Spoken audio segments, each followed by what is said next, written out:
New video this morning out of the Midwest after some serious damage there. This is Raytown, Missouri, which is a suburb of Kansas City. A family there says this 200-year-old tree crashed right into their home. Luckily, nobody was hurt. There are several reports of tornadoes across Missouri and then to the west in Kansas, but the National Weather Service is not confirming some of those reports right now. But Grant and I were literally just talking about this, Grant. Tornadoes or serious weather basically yesterday from Texas all the way to Michigan. Amazing. Nearly 250 reports of severe weather, from damaging hail, winds, and of course the tornadoes as well. Guys, look at this map here. I mean, again, like Rob was just saying, from Texas to Michigan, every state in between saw severe weather yesterday, at least some form of severe weather.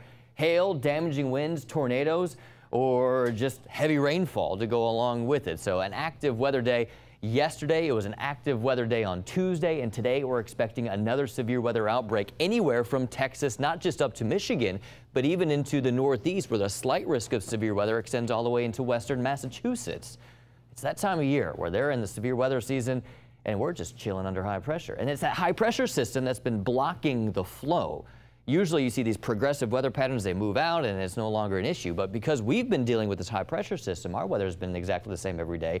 Same situation for the Central Plains, Midwest, and now into the Northeast, where the same setup is going to bring that chance for severe weather once again later on today. But with our area of high pressure and control, it's bringing this. Not even a cloud in the sky this morning, mostly clear skies. That high pressure system bringing dry air.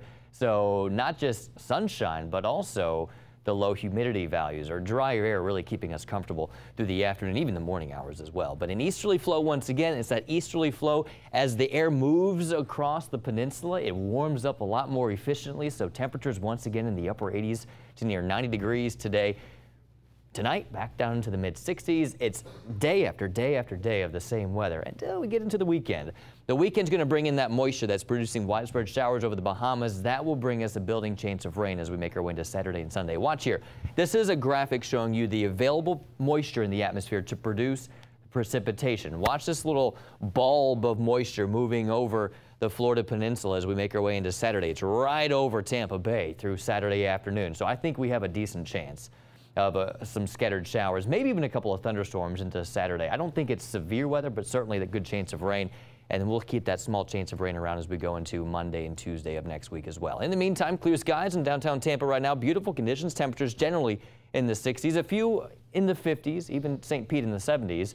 89 this afternoon, mostly sunny conditions, a nice breeze out of the northeast from 10 to 15 miles per hour.